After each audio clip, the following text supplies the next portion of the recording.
पूर्वू से आवई काली मैया त पश्चिम से लक्ष्मी मैया हो मैया स्वर्ग से आवई भगवान महलिया छाई आनंद हो मैया स्वर्ग से आवई भगवान महलिया छाई आनंद हो।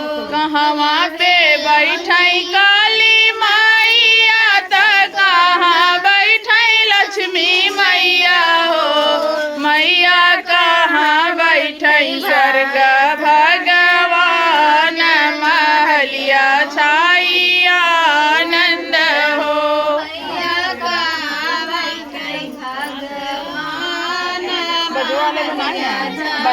आनंद हो। दुआरा पे बैठई काली मैया त आंगने में लक्ष्मी मैया हो मैया चौके पे बैठई भगवान महलिया छाई आनंद हो मैया चौके पे बैठई भगवान महलिया छाई आनंद हो। ओ मैया चौके पे बैठई भगवान महलिया छाई आनंद हो मैया चौके पे बैठई भगवान महलिया छाई आनंद हो।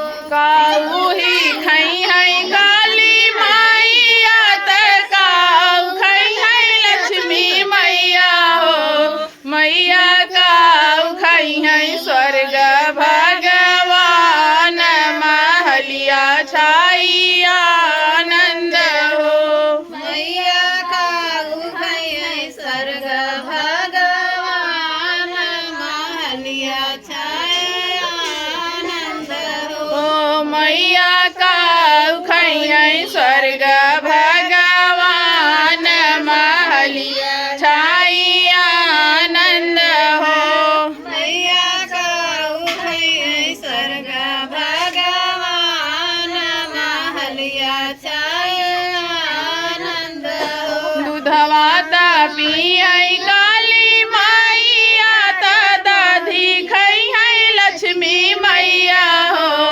मैया घिया पियई स्वर्ग भगवान महलिया छाई आनंद हो मैया घिना पियई स्वर्ग भगवान महलिया छाई आनंद हो। ओ मैया घिया पियई स्वर्ग भगवान महलिया छाई आनंद हो या खाए स्वर्ग